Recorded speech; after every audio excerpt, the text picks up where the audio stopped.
안녕하세요. 세상을 바꾸는 작지만 강한 흐름 채널 M&L의 밸류 크리에이터 김장길입니다. 오늘은 M&L 칼럼이고요. 차별성에 대한 소고라는 주제로 세 번째 이야기를 진행해 보고자 합니다. 원래는 어저께 좀 다른 주제로 진행을 하려고 했었는데요. 이 콘텐츠는 둘째 치고 어저께 조금 일이 있다 보니까 하루가 미뤄지면서 또 그 사이에 있었던 일로 좀 내용이 바뀌게 됐어요. 구체적인 내용은 제가 이 칼럼을 마치고 뭐 약간 공지하는 형태로 다시 한번 말씀을 드리겠습니다. 지난 이틀간 제가 멘토링을 3건 정도 진행을 했었어요.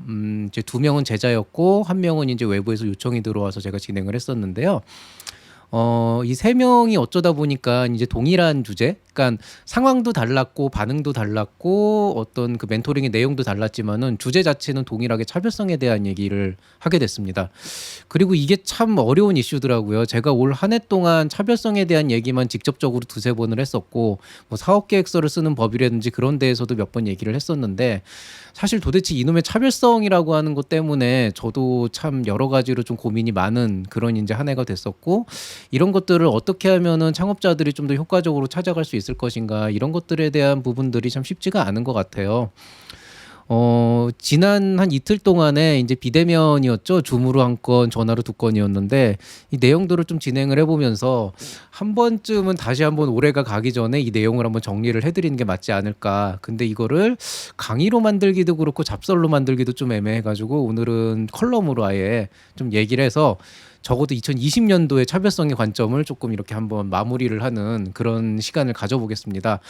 일단 그저께부터 어제까지 이어지면서 나왔던 얘기가 딱 3가지였죠. 케이스 1은 귀에 딱지 않겠어요. 두 번째는 아예 가능한 쉽게 설명하다 보니까 이게 어쩔 수 없게 내 아이템의 어떤 독창성이나 차별성이 사라지는 그런 부분들이 있어서 고민이다. 세 번째는 실제로 이제 제가 얘기한 말인데 아니 이 자료는 정말 다 좋은데 왜 이렇게 공감도 안 되고 매력도가 떨어질까라고 하는 그런 이제 말을 제가 실제로 했었죠. 3가지 다 아이템이 괜찮았어요. 괜찮고 다들 열심히 잘 하시는 분들이었는데 근데 이제 밖에 나가서 평가를 받거나 아니면 VC들하고 얘기를 하다 보면은 결국 차별성에 대한 얘기가 나오고 이런 것들이 어필이 잘 안 되다 보니까 본인 스스로도 이제 답답함이 이제 생기게 되는 거죠. 그래서 오늘은 제가 이 케이스 3가지에 대해서 서로 다른 솔루션을 드렸고 서로 다른 고민거리를 안겨드렸거든요. 오늘은 이 3가지에 대한 얘기를 사례 연구로 말씀을 드릴 텐데 그 전에 우리가 일단 이 차별성이라고 하는 거에 대해서 좀 본질적인 고민을 한번 해봅시다. 자, 일단 첫 번째는 바로 이 이슈입니다. 사업에 차별성이 꼭 있어야만 하는 것인가? 어떻게 생각을 하세요, 여러분은? 사업이라고 하는 게 차별성이 꼭 있어야 될까요? 사실 우리가 어떤 뭐 대학이 됐건 창업지원기관이 됐건 맨날 가면은 허구한 날 듣는 얘기가 비즈니스 모델이 좋아야 된다. 뭐 제품 기획이 돼야 되고 시장 분석을 잘해야 되고 뭐 차별성이라고 하는 게 반드시 두드러져야 되고 뭐 이런 얘기들 많이 하잖아요. 그리고 실제로 뭐 심사 받으러 가거나 아니면은 뭐 어떤 뭐 투자자들을 만나서 얘기를 할 때도 이게 반드시 부각이 돼야 되는 거고요. 사실 이게 틀린 말은 아니거든요. 어쨌든 내 사업의 가치를 누군가한테 보여주는 그 관점에 있어서 분명히 내 사업은 유사한 다른 경쟁 아이템과는 차이가 있다. 이런 식으로 얘기를 하면서 어떤 가치를 부각시켜야 되는 부분이 있다. 그래서 이 차별성이라고 하는 부분이 중요하지 않다는 건 아니에요. 근데 사업을 하기 위해선 차별성이 꼭 있어야만 하는 것인가에 대해서 좀 고민을 해볼 필요가 있다는 거죠. 제가 누누이 말씀드리지만 여러분이 이제 채널 A라고 하는 그런 데 보면 이제 서민갑부란 프로그램 있잖아요. 지금도 하는지는 모르겠는데 그런 프로그램들 보면은 그냥 시장에서 호떡을 팔거나 핫도그를 팔거나 아니면 다른 뭔가를 팔면서 연매출 20억씩 꼬박꼬박 나온단 말이에요. 그러면은 솔직히 좀 그런 게 있죠. 아니 호떡이 차별성이 있어 봤자 그게 호떡이지. 좀 다른 걸로 얘기하면은 뭐 이제 골목 식당이나 이런 프로그램들을 보면은 백종원 대표님께서 여러 가지 막 솔루션들도 주고 거기에 대해서 뭔가 이런 레시피 같은 것도 알려드리고 막 이러고 하는데 사실 가만히 보면은 김밥이 그래봤자 김밥인 거고 뭐 닭튀김이 그래봤자 닭튀김인 거고 떡볶이가 그래봤자 떡볶이인 거지 거기에서 뭐가 얼마나 많이 달라지겠어요. 물론 뭐 거기에 뭐 양념이 조금 달라진다든가 컨셉이 달라진다든가 이런 것들이 차별성으로 부각되긴 하겠지만은 사실 뭐 백종원 대표님께서도 본인의 그 유튜브 채널에서 얘기한 적이 있지만은 그 솔루션 사실 뭐 남들이 갖다 써도 어쨌든 비슷한 형태로 만들 수 있는 부분인데 그걸 안 하는 것뿐이다라고 얘기한 적이 있었죠. 그러니까 사실 차별성이라면 차별성이지만은 그런 식당들이 그런 어떤 솔루션을 가지고 뭔가 부응을 하는 데는 사실은 그 대표자들 그 식당을 운영하는 사람들이 얼마나 열심히 하는가 좋은 마인드를 가지고 그게 핵심인 거고 초반에 이제 그런 방송빨 때문에 이렇게 확 사람들이 몰리게 되지만은 결국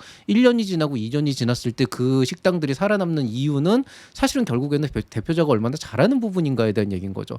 그러니까 엄밀하게 얘기하면 골목 식당에 나가는 그런 솔루션들이 냉정하게 얘기하면은 각광을 받는 거는 그 레시피 자체의 차별성이라기보다는 방송에 나갔기 때문에 사람들의 관심을 가졌기 때문인 거죠. 그러니까 사실 굳이 그런 것들은 차별성이라고 하면 마케팅 쪽으로 보는 게 더 맞는 거죠. 그러니까 이 사업의 차별성이라고 하는 게 생각보다 그렇게 막 교과서적으로 막 뭐가 있고 이거는 기존에 있는 제품 대비 뭐가 다르고 이렇게 정의가 되는 게 아니에요. 그리고 좀 다른 얘기를 한번 해보죠. 뭐 예를 들어서 우리가 아이폰 같은 거 얘기를 한번 해봅시다. 자, 우리가 이제 아이폰이라고 하는 게 그 당시에 모바일 혁명을 어떻게 이끌 수 있었는가? 2007년도에 아이폰 3가 나오면서 기존에 있었던 비슷한 형태의 스마트폰 대비 이게 뭐가 달랐기 때문에 시대의 어떤 혁명을 이끌 수 있었겠는가? 이런 것들을 얘기를 하는데 이게 이제 지나고 나서 보면은 사람들이 뭐 아이폰에 대해서 분석을 하고 애플이 어떤 행보를 걸었고 또 제가 존경하는 우리 스티브 잡스 형님께서 어떤 식으로 이제 이런 것들을 가져갔고 이렇게 보통 얘기를 하는데요.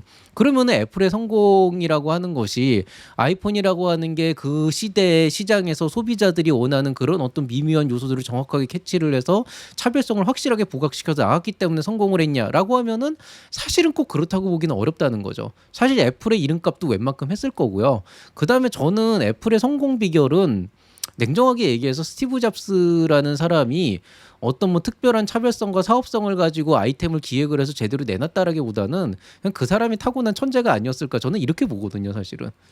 그러니까 뭐 스티브 잡스가 무슨 뭐 여러 가지 뭐 내용들을 했겠지만 무슨 뭐 시장에 대해서 뭐 패스트 분석을 하고 뭐 거기에 대해서 뭐 SWOT 전략을 세워가지고 기존에 있는 제품들은 이랬는데 내 제품은 이렇게 해가지고 이렇게 차별성을 부각시키기 위해서 뭐 사업 계획서 쓰고 그러지도 않았을 거라는 거예요.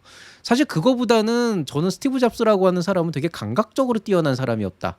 그러니까 역대 창업자들 뭐 이런 성공한 이런 뭐 테슬라나 이런 쪽 뭐 마이크로소프트나 이런 쪽도 마찬가지지만은 결국 애플사의 스티브 잡스라고 하는 사람도 그런 천재들과 마찬가지로 사업적으로 굉장히 시장을 보는 안목이 뛰어났고 굳이 뭐 남들이 뭐 지나고 나서 차별성이 어떠고 저쩌고 얘기를 해도 본인이 그렇게 뭐 이게 어떻고 해가지고 분석을 했을까라고 하면 저는 그거보다는 좀 더 상위 레벨에 있는 어떤 그 통찰력이 더 뛰어나지 않았을까 저는 이렇게 보거든요. 오히려 애플사의 아이폰이 갖고 있는 차별성 그 외에 다른 여러 가지 아이템들이 갖고 있는 차별성을 부각시키는 거는 결국에는 성공한 아이템들을 갖다 놓고 어떻게 성공을 했었는지 과거의 이력들을 찾아봐서 그 시대의 어떤 시기에 있었던 여러 가지 상황들을 맞물렸을 때 이게 이런 부분 때문에 주요했을 것이다라고 해서 다른 사람들이 창업자가 아닌 다른 사람들이 그거를 분석을 해가지고 내놓은 거지 실제로 그 창업자가 그거를 노리고 했다라고 보기엔 조금 무리가 있다는 거예요, 제가 볼 때는. 그러니까 성공한 창업자들이 우리가 흔히 얘기하는 창업교육이나 이런 데서 얘기하는 차별성을 가지고 시작했고 시장을 어떻게 들어가고 분석을 어떻게 해가지고 뭘 했냐 이런 종류의 얘기가 과연 얼마나 온당한 것일까. 즉 공부를 하는 데 있어서 연구를 하고 분석을 하는 데 있어서 확실히 도움이 되고 그런 내용들을 바탕으로 내가 앞으로 나아갈 어떤 방향성을 정립하는 건 굉장히 중요한 일이에요. 중요한 일인데 근데 그런 식으로 해서 여러분이 굳이 뭐 내 아이템은 다른 유사 아이템하고 뭐가 다르고 뭐가 차이가 있고 이런 식으로 막 어거지로 내용을 만들려고 하는 게 과연 성공을 위한 차별성 전략이 맞는 것이냐에 대해서는 저는 아직도 좀 의문이 있어요. 사실 어떻게 보면은 그냥 돈을 쳐 발라가지고 마케팅을 제대로 하는 게 훨씬 더 효과적일 수도 있거든요. 그러니까 이게 이제 문제가 되는 거예요. 도대체 사업이라고 하는 데서 차별성이 얼마나 궁극적으로 중요한 역할을 하냐는 거죠. 사실 제가 비즈니스 모델이라고 하는 걸 갖고 와가지고 막 그런 것들에 대해서 상담을 하시는 분들한테 그렇게 효과적인 대답을 드리지 못해요. 그게 왜 그러냐면은요, 그놈의 BM이 어차피 안 맞아요. 예, 어차피 안 맞아요. 맞을 리가 없어요, 그게. 아니, 소비자가 어떻게 움직일지 내가 어떻게 알아요? 이거 될 것 같다라고 생각하고 내놨는데, 오히려 반응이 안 좋아가지고 망한 케이스도 있고, 또 이거는 그냥 일단은 신제품이라고 내놨는데 그렇게 반영을 안 이끌 거야 이렇게 생각하고 적정, 요만큼만 내놨는데, 그게 갑자기 선풍적으로 인기를 끌면서 확 뛰어오르는데 그거 물량을 제대로 못 맞춰가지고, 그 시기를 놓치는 그런 경우도 있어요. 심지어 대기업들이 그래요. 대기업들이 그런 그 잘못된 판단을 가끔 하고 잘못된 판단이라기보다는 시장을 제대로 캐치를 못하는 경우도 있는데 어떻게 창업자 개인이 그걸 할 수 있으며 한낱 투자자나 아니면 저 같은 창업 보육자가 그걸 어떻게 정확하게 캐치를 하냐는 거죠.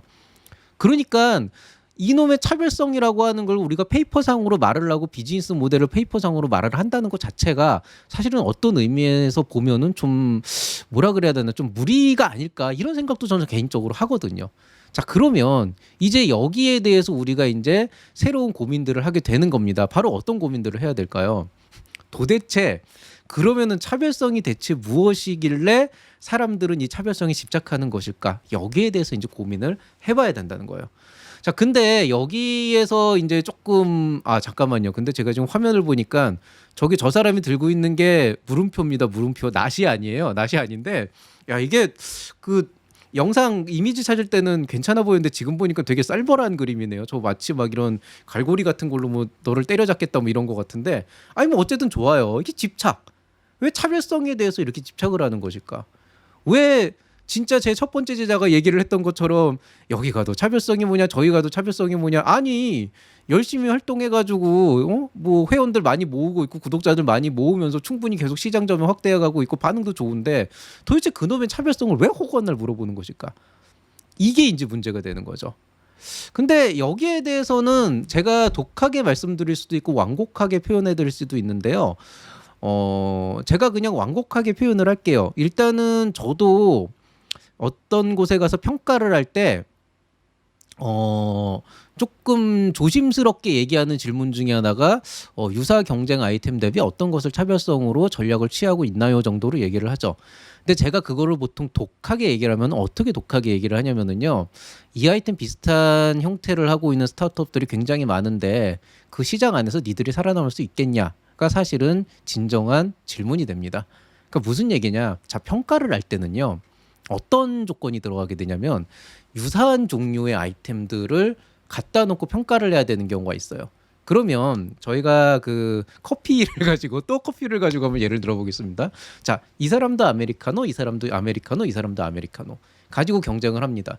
그런데 이 세 명 중에 어느 누구도 우리 집 아메리카노는 다른 데보다 맛대가리도 하나도 없고 색깔도 별로 안 좋아요. 그렇지만 나는 이걸로 사업을 하겠습니다. 이렇게 얘기는 안 한다는 거죠. 그러면 어떻게 얘기를 하냐? 나는 아메리카노를 가지고 시장에 들어갈 건데 내 아메리카노는 기존에 있었던 일반적인 커피와 맛이 다르다. 뭔가 새로운 어떤 가능성을 갖고 있다라고 셋이 똑같이 얘기한단 말이에요. 똑같이. 그럼 그 셋 중에 저는 누구를 선정을 해서 누구에게 점수를 더 줘야 되냐라고 하는 문제가 생기는 거죠.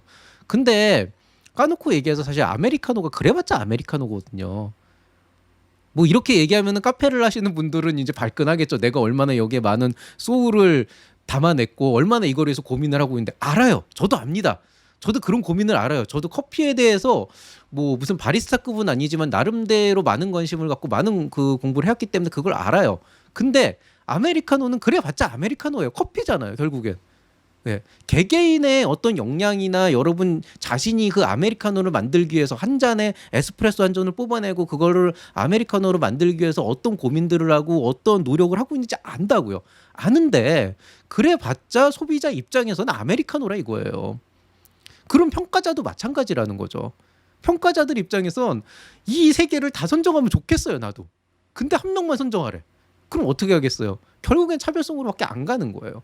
그 차별성이라는 게 대표자의 역량일 수도 있겠죠. 이 사람은 이제 처음 막 배우기 시작한 사람. 그다음 이 사람은 바리스타를 한 10년 정도, 카페 운영을 한 10년 정도 하면서 바리스타 활동도 한 10년 정도 한 사람.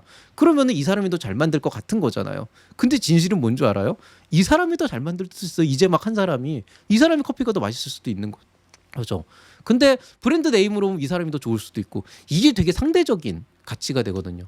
투자자들은 이게 더 심해져요. 왜냐하면은 차라리 평가위원들은 어떻게 보면 상당히 객관적입니다. 왜냐하면은 A란 사람이 B란 사람이 C란 사람이 똑같이 아메리카노를 가지고 사업 계획서를 냈다고 했을 때 누구를 뽑아도 사실 그 평가위원들은 그날 심사비 이외에 땡전 한 푼 들어오는 거 없거든요. 심지어 어떤 평가는 그냥 무료로 하는 경우도 많아요, 사실은. 자, 그러니까 저희 기관 내에서 하는 건 무료로 하죠, 돈 안 받고. 자, 그러니까 제가 말씀을 드리고 싶은 건 사실 평가자들이 얘기하는 차별성이라고 하는 건 물어볼 만하니까 물어보는 거예요, 실제로. 평가를 해야 되잖아요.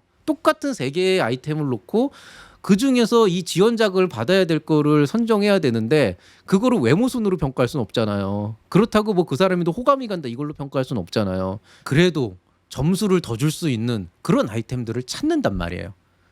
자, 그럼 투자자는 어떻게 될까요? 투자자는요, 심사역이 됐건 누가 됐건 이게 당사자입니다. 즉 무슨 얘기냐? 투자자들은 훨씬 더 직관적이죠. 어떤 거예요? 만약에 투자를 하기로 결정을 한다면은 여러분에게 돈을 투입을 하고 투자를 하고 거기에 대해서 회수를 할 고민을 하게 되겠죠. 그러면은 똑같은 세 명의 아메리카노를 만드는 사람이라고 하더라도 어느 누구에게 투자를 해서 확실하게 회수할 것인가에 대한 어떤 근거와 판단할 수 있는 건덕지가 있어야 된다는 거예요.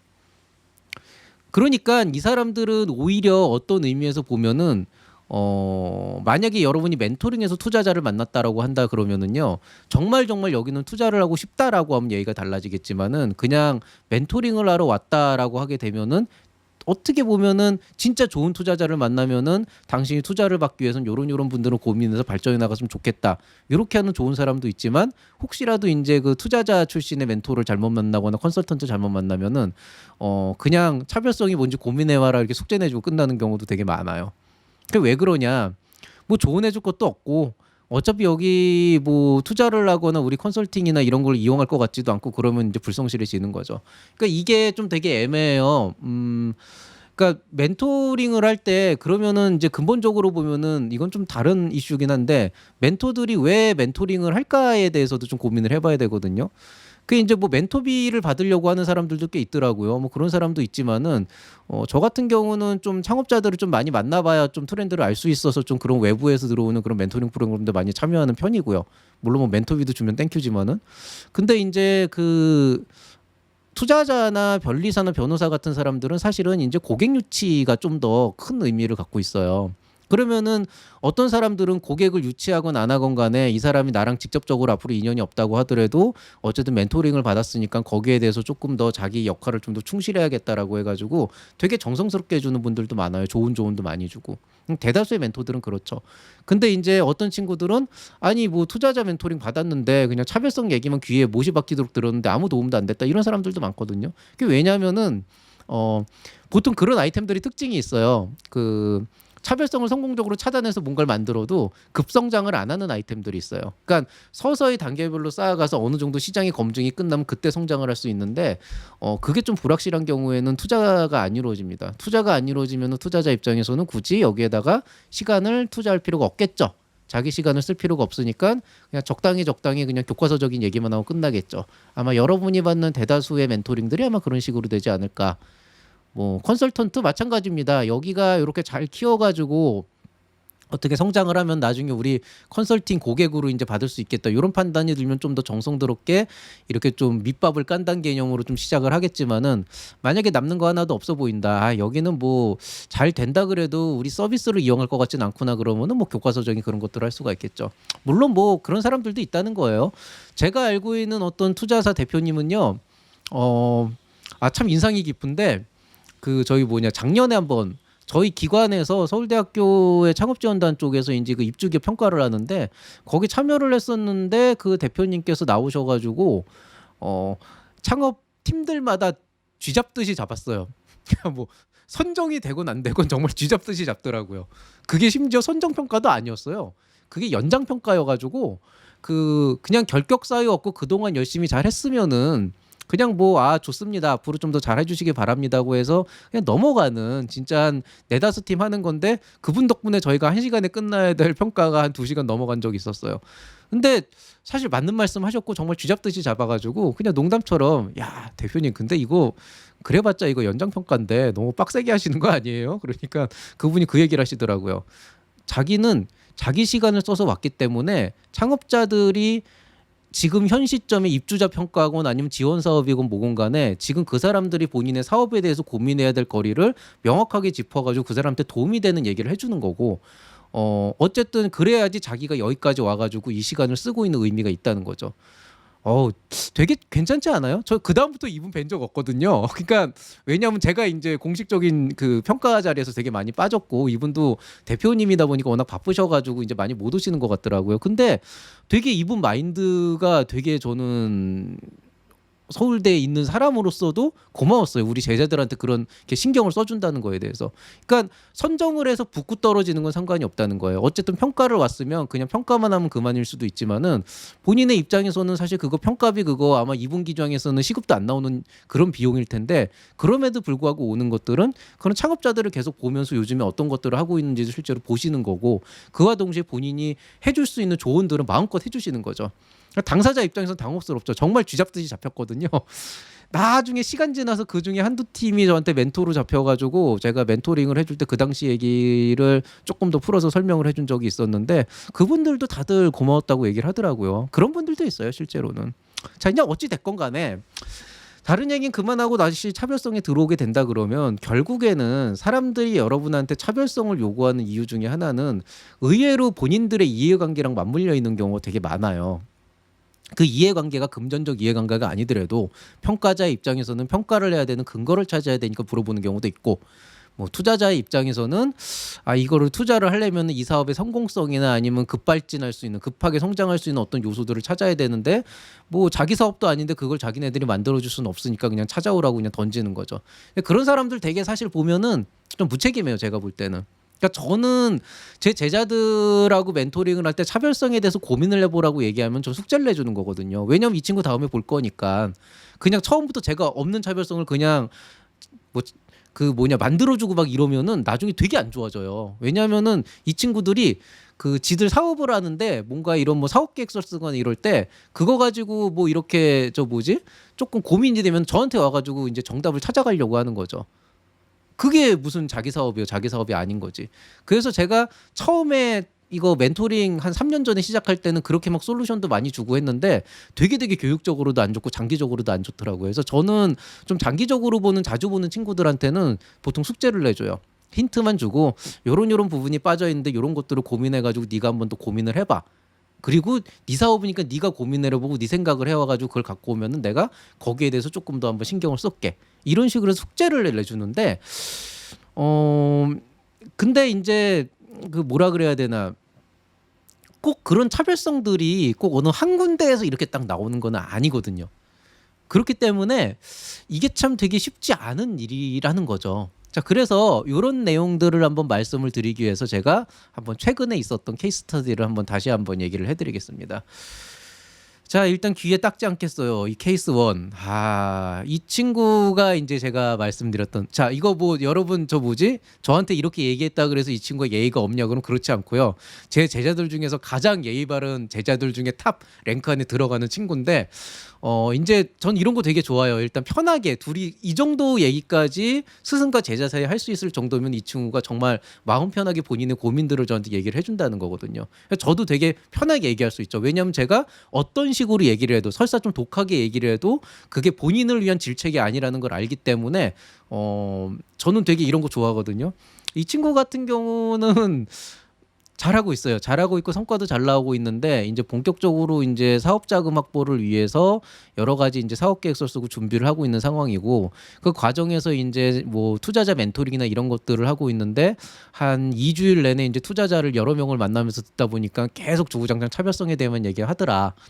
어떻게 하면 좋겠냐 이렇게 얘기를 하는데요. 이 친구는 사실 아이템의 특성상 차별성을 부각시키기가 쉽지가 않아요. 그러니까 뭐 여기 제가 일부러 기린 그림을 그려놨는데 이 기린 그림이 사실 제가 디퍼런스라고 하는 용어로 이렇게 좀 집어넣을 만한 이미지가 없나 검색을 해보다가 그 저작권 프리 사이트에서 찾은 사이트인데 정말 정확한 표현인 것 같아요.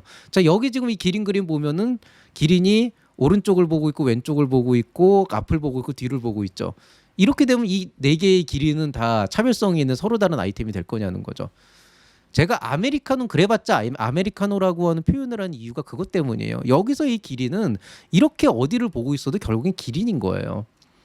사람들에게 어떤 이렇게 똑같은 형태의 아이템을 갖다 놓고 차별성을 얘기하라라고 한다 그러면 사실은 저는 그런 식으로 얘기를 하는 게 되게 무책임할 수도 있겠다는 생각은 들어요. 왜냐하면 어차피 이건 똑같은 식으로 시작하는 아이템이거든요.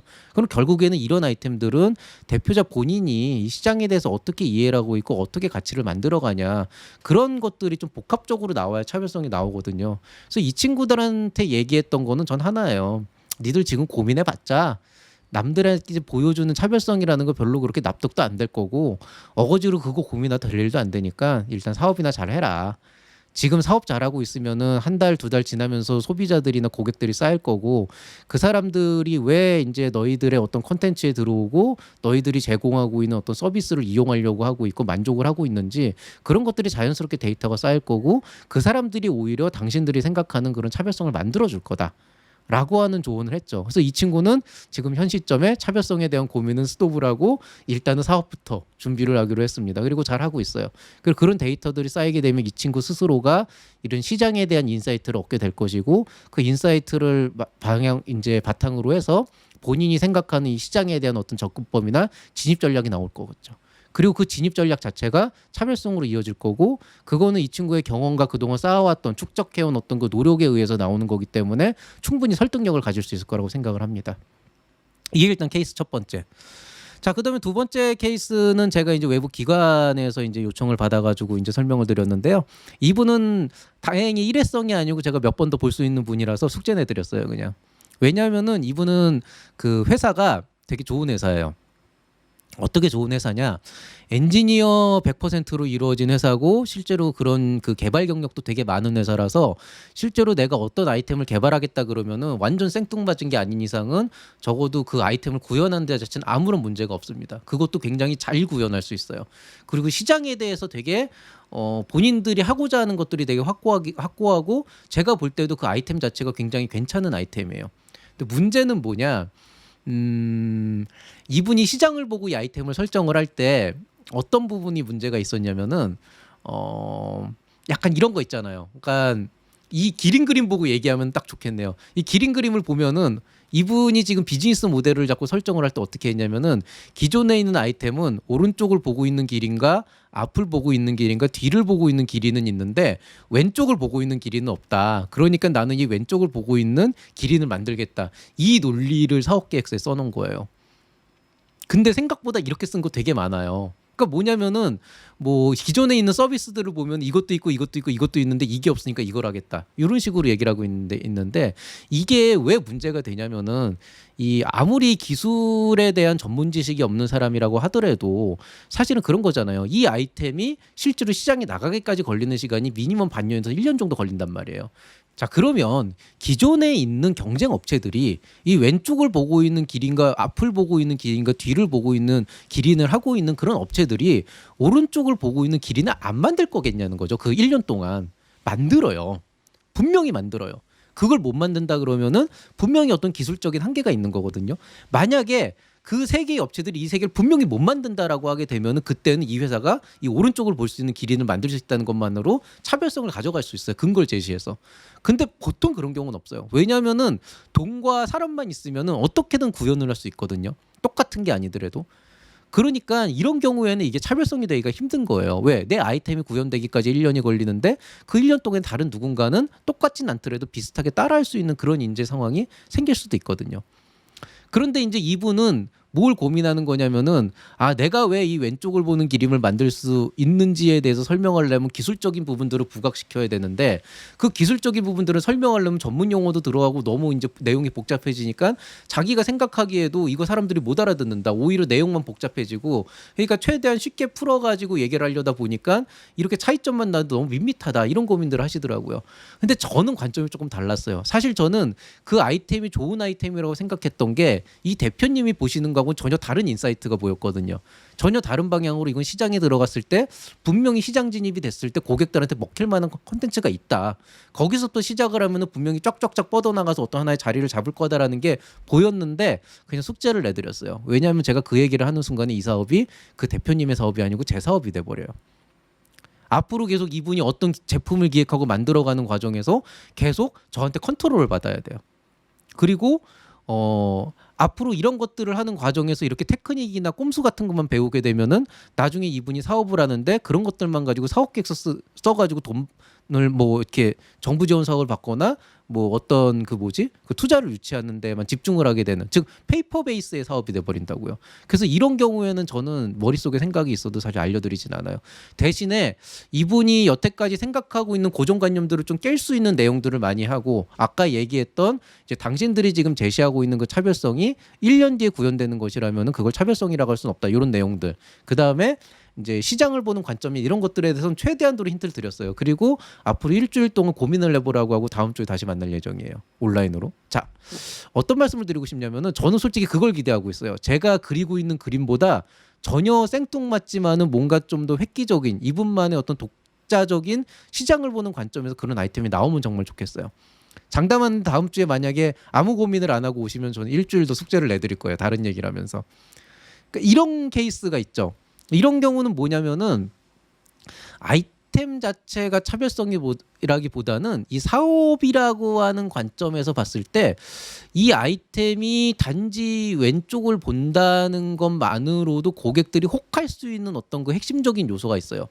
근데 이 왼쪽을 보는 기린이라는 것만으로도 이 앞에 있는 세 마리의 기린과는 전혀 다른 고객층과 전혀 다른 시장에서 시작을 할 수 있는 어떤 그런 굉장히 놀라운 가치가 나올 수가 있는 경우가 있거든요. 그때는 왼쪽을 보는 기린이 차별성이 되는 게 아니에요. 이 왼쪽을 보는 기린이라고 하는 거를 만들므로 인해서 시장 자체의 접근 방식이 달라지는데 그게 차별성이 되거든요. 그것들을 어필하면 굉장히 좋은 그런 아이템이 될 수가 있죠.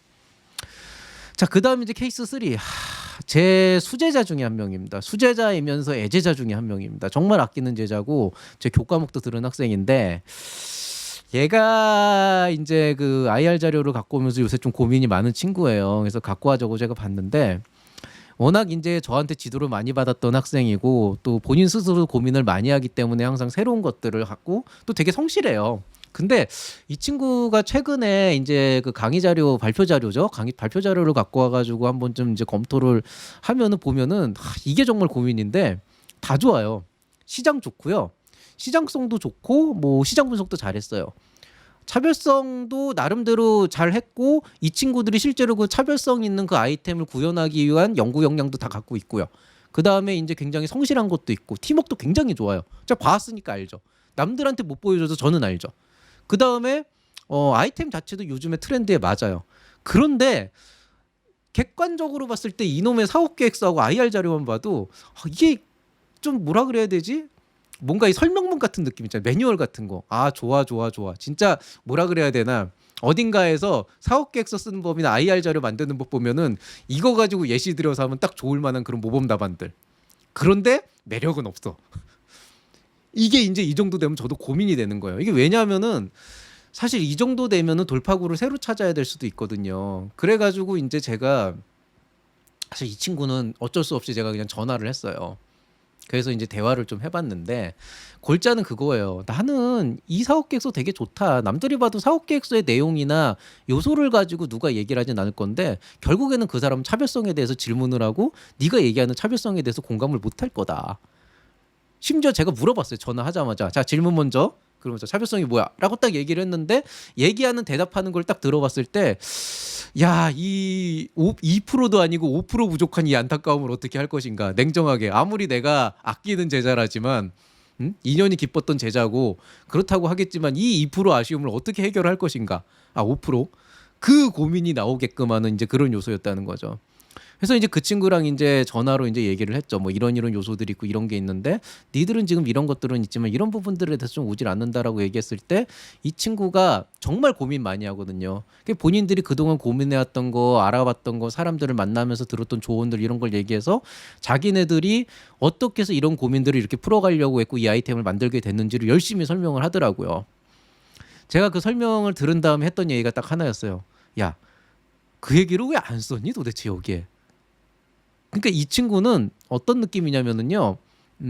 제 인연을 맺은 게 제 교과목 제자로서도 맺었지만은 그 뒤에 이제 다른 평가 자리 같은 데서도 우연히 만난 적이 있었거든요. 근데 보통 그럴 때는 저는 이제 그 빠져요. 평가 대상에서 빠지고 그냥 듣기만 하는데 되게 다른 심사위원들이 좋아했어요. 왜냐면은 질문을 하면은 되게 거기에 대해서 그 좀 약간 뭐라 그래야 되지? 그 하룻강아지 밥 무서운 줄 모른다 그러나? 되게 당당하기도 하지만은 되게 어이없기도 하지만은 뭔가 되게 자신감 있게 막 대답을 던졌거든요. 근데 그런 모습들이 너무 좋은 거죠. 왜냐면은 아, 저 친구는 뭐 하나 일을 내도 내겠다 이런 느낌이 딱 오거든요. 근데 얘가 한 2년 3년 계속 평가를 하면서 많이 탈락도 해보고 막 이러다 보니까 주눅이 들어버린 거죠. 약간 시험을 보는 면접 시험을 보는 어떤 그런 거 있잖아요. 뭐 이렇게 이번에도 떨어지면 어떡하지? 라고 하는 그런 고민들이 되면서 그 전형적인 서울대생들이 갖고 있는 그런 거 있어요. 이렇게 뭔가 이거를 하기 위해서 어떻게 전략을 짜고 어떻게 모범 답안을 만들어야 되겠다. 이런 식으로 가다 보니까 이 친구 특유의 그 자유분방함과 어떤 그 시장을 보는 마인드, 사업에 대한 어떤 고민들 그런 것들이 안 나오는 거죠. 아니 그 얘기를 왜 못해? 그 평가위원이 그래봤자 평가자잖아요. 투자자들이 그래봤자 투자자거든요. 아니 솔직히 뭐 투자자들 뭐 자기네들 돈 가지고 하는 것도 아니고 냉정하게 얘기하면은 모태펀드라 그래서 정부 지원해서 그 펀드 받아가지고 펀드 돌리는 사람들이지 순수하게 내 통장에 있는 몇백억을 가지고 투자하는 것도 아니고 결국에는 뭐 그 사람들 입장에서도 투자할 수 있으면 하는 거고 안 하는 거는 안 하는 것뿐인 건데 왜 그렇게 거기에 대해서 주눅을 들고 막 약간 그런 긴장을 할까?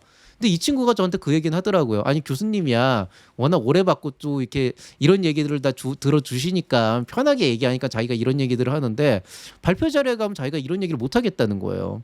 그래서 제가 이 친구한테 조언을 그렇게 했어요. 그냥 해라. 예.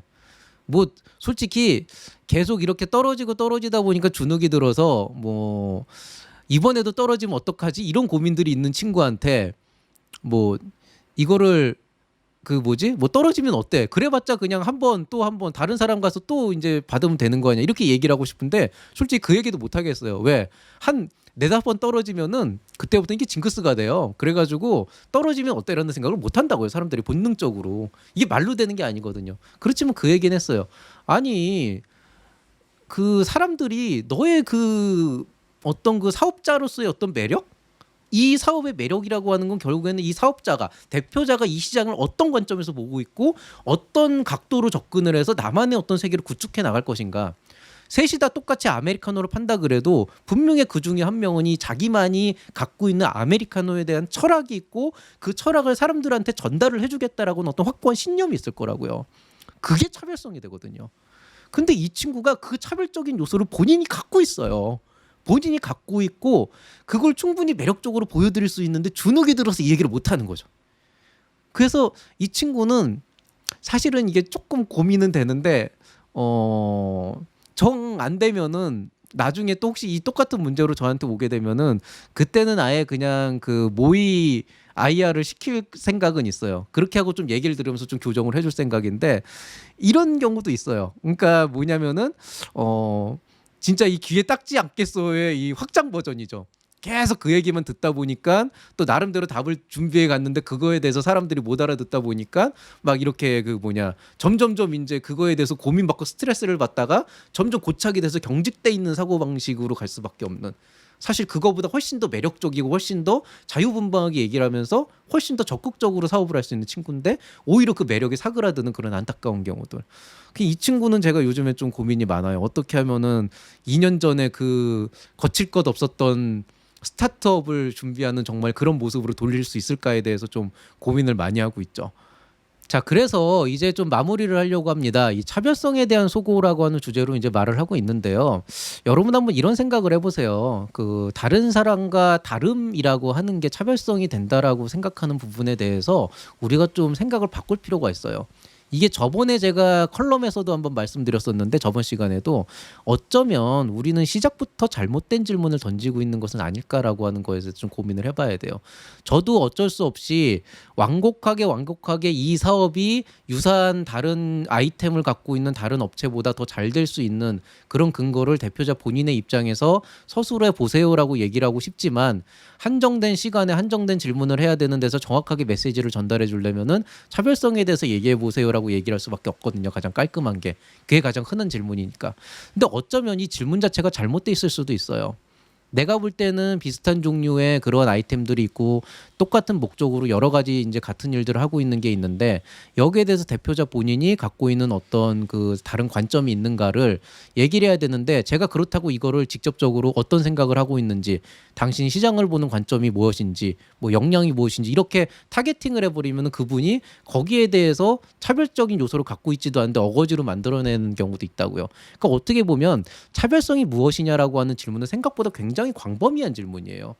결국 이 사업이 다른 회사도 아니고 우리 회사가 대표자 본인이 하고 있는 이 사업이 왜 잘 될 수밖에 없는지, 왜 이게 투자를 받아야 되는지에 대해서 그 관점을 물어보고 있는 건데 결국 그 관점이 평가의 기준에서는 차별성일 수밖에 없게 된다는 거죠.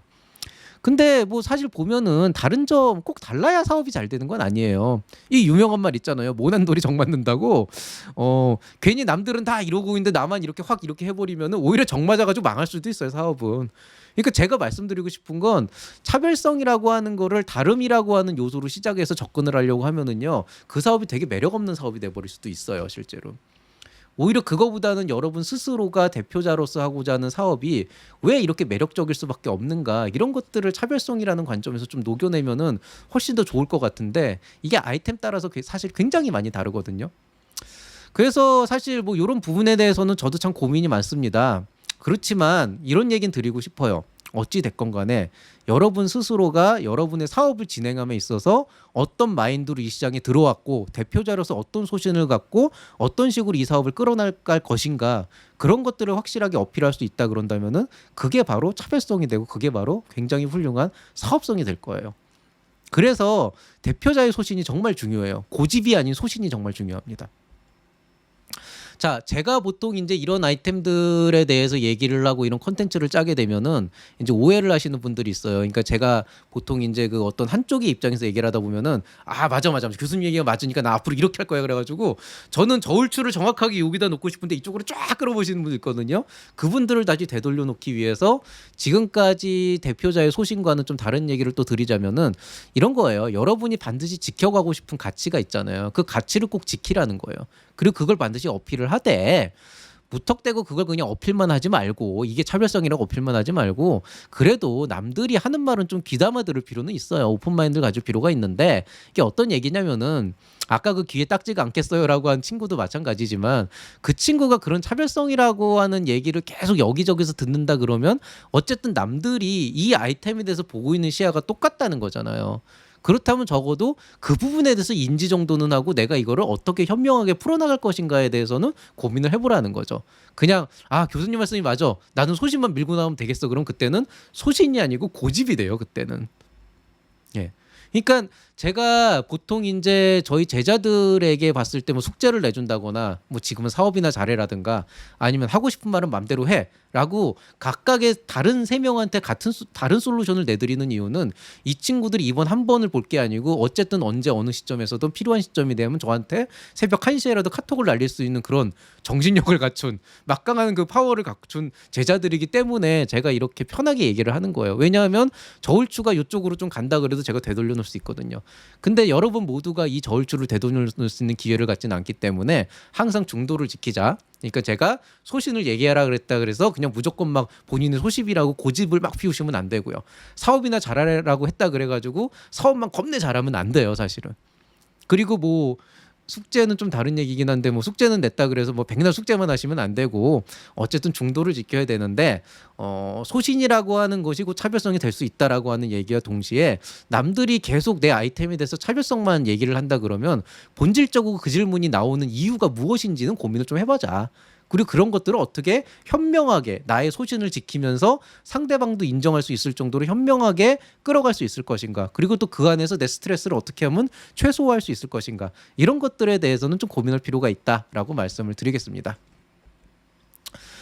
자, 그러면은 도대체 이놈의 차별성이라고 하는 걸 이렇게 뜬구름 잡듯이 얘기를 하면 어떻게 될 것이냐라는 고민들을 또 많이 하시겠죠.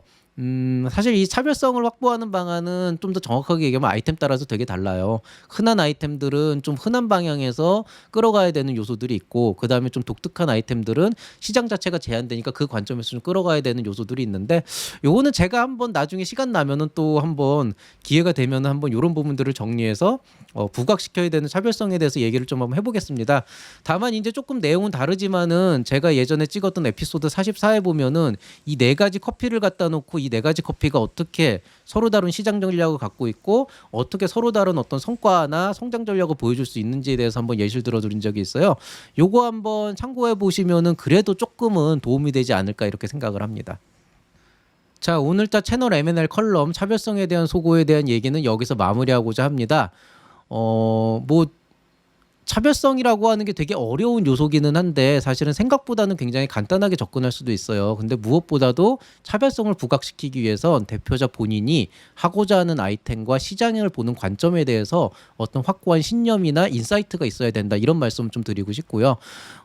저한테 그 사업성에 대해서 좀 검토를 요청한다고 이렇게 좀 그 들어온 멘토링이나 이런 것들이 좀 있기는 하는데, 기본적으로 제가 어느 정도 보편적인 분야에 대한 특성은 말씀드릴 수 있지만 사실은 사업성 검증이라고 하는 게 생각보다 쉽지는 않아요. 왜냐하면은 해봐야 하는 것들도 있고요. 그 다음에 안 될 것 같은 아이템도 대표자가 어떤 마인드로 어떻게 시장을 개척하냐에 따라서 굉장히 성공적으로 끌고 갈 수 있는 경우도 있거든요. 그렇기 때문에 결국엔 대표자 본인이 해야 되는 몫이다, 이런 얘기를 좀 드리고 싶습니다.